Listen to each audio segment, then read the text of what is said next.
श्री गुरुदेव दत्त, श्री स्वामी समर्थ, जय जय स्वामी समर्थ। नमस्कार स्वामी भक्तांनो, तुमच्या सर्वांचं स्वागत आहे नवीन एका व्हिडिओमध्ये। स्वामी भक्तांनो, आजचा दिवस तुम्हाला आनंदाचा, आरोग्यदायी जाओ हीच मी स्वामीचरणी प्रार्थना करते आणि आजच्या आपल्या नवीन व्हिडिओला सुरुवात करते।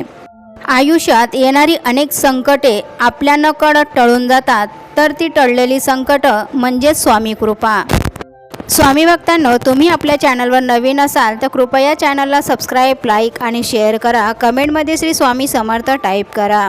स्वामी भक्तांनो, तुमच्यासमोर 2 फुलं आहेत, त्यापैकी तुम्हाला एकाला निवडायचं आहे आणि आजचा स्वामी संदेश तुमच्यासाठी काय आहे ते तुम्हाला जाणून घ्यायचं आहे। तर आता हा संदेश त्या भक्तांसाठी ज्यांनी 1 नंबरच्या फुलाला स्पर्श केला आहे। अशा भक्तांना स्वामी महाराज म्हणतात, माणसाने आयुष्यात विश्वास तोडण्यापेक्षा विश्वास जपायला शिका। कारण आपल्यावर एखादी व्यक्ती डोळे बंद करून विश्वास ठेवते, हीच तर आपल्या आयुष्यातील सर्वात मोठी कमाई असते।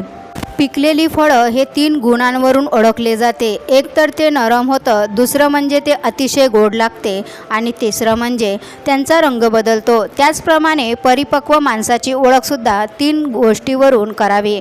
प्रथम त्यात नम्रता असते, दुसरे त्यांच्या बोलण्यात असतो, तिसरं म्हणजे त्यांच्या चेहऱ्यावर जबरदस्त आत्मविश्वास असतो।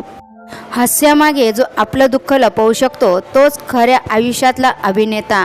आपल्याला जाणवलं आपली वेळ खराब आहे तर कोणाला काही प्रतिक्रिया न देता आपण आपल्या कामात गुंग होणे उत्तम। प्रत्येक माणसाचे सुख हे माणसाच्या अहंकाराची परीक्षा घेते, तर दुःख माणसाची सहनशक्ती, धैर्य याची परीक्षा घेत असते।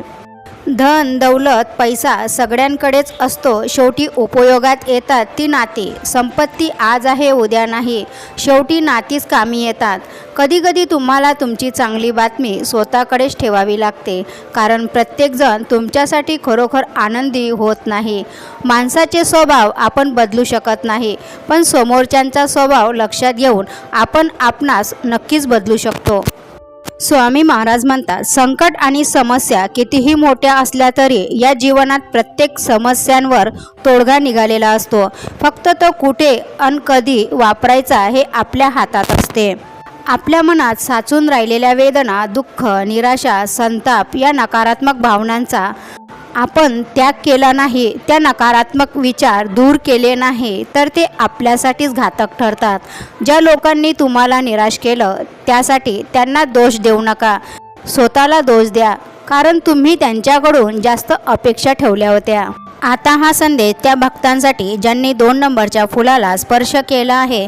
अशा भक्तांना स्वामी महाराज म्हणतात, बाळा, कपाळावरील रेषेत भाग्य शोधण्यापेक्षा कपाळावरील घामातच भविष्य शोधल्यास आयुष्यात कपाळावर हात ठेवण्याची वेळ तुमच्यावर कधीच येणार नाही। म्हणून नशीबवादी होण्यापेक्षा प्रयत्नवादी व्हा, यश तुमची वाट पाहत आहे। स्वभाव अशी गोष्ट आहे जो नेहमीसाठी सर्वांचा प्रिय बनवतो। कितीही तुम्ही कोणापासून दूर व्हा, परंतु चांगल्या स्वभावामुळे कोणत्या ना कोणत्या क्षणी तुमची आठवण नक्कीच होत असते। म्हणूनच स्वभावसुद्धा माणसाने कमावलेलं सर्वात मोठं धन आहे। तुमच्याशी असलेलं नातं कोणी उगीच तोडत असेल, तुमच्यापासून दूर जाण्याचा प्रयत्न करत असेल तो तुमच्या सभ्यतेचा विजय समजा। खरं बोलणं एखाद्या माणसाला आवडत नाही जेव्हा तुम्ही खरं बोलता। खरं बोलणं जेव्हा वादग्रस्त ठरू लागतं तेव्हा समजावं की खोट्या लोकांनी बाजार ताब्यात घेतला आहे। शांतता आणि हास्य ही 2 सामर्थ्यवान साधने आहेत। हसणं हे बऱ्याच समस्यांचं निराकरण करण्याचा मार्ग आहे आणि शांतता बऱ्याच समस्या टाळण्याचा मार्ग आहे। मनाशी जोडलेल्या प्रत्येक नात्याला कोणत्याही नावाची गरज नसते, कारण न सांगता जुळणाऱ्या नात्यांची परिभाषाच काही वेगळीच असते। विश्वास ठेवा, आपण जेव्हा कोणासाठी काही चांगलं करत असतो तेव्हा आपल्यासाठी सुद्धा कुठेतरी काहीतरी चांगलं घडत असते।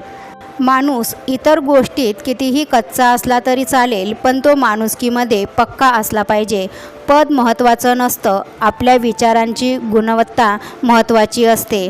मूठभर वाईट वागणाऱ्या लोकांमुळे चांगलं वागणं कधी सोडू नका, कारण ही दुनिया चांगलं वागणाऱ्या लोकांमुळेच टिकून आहे।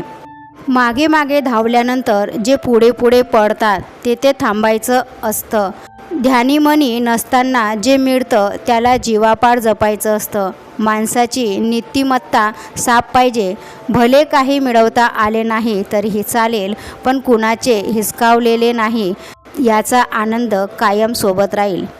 आपल्याला कोणी फसवले याचे दुःख फार काळ राहत नाही, पण आपण कोणाला फसवलं नाही याचा आनंद मात्र लांब काळापर्यंत राहतो. कोणतेही कार्य हे अडथळ्याशिवाय पार पडत नाही. शेवटपर्यंत जे प्रयत्न करत राहतात त्यांनाच यश प्राप्त होते. प्राप्तीपेक्षा प्रयत्नाचा आनंद अधिक असतो. श्री स्वामी समर्थ. जय जय स्वामी समर्थ. विचार आवडल्यास हो म्हणून टाईप करा. चॅनलला सबस्क्राईब, लाईक आणि शेअर करा.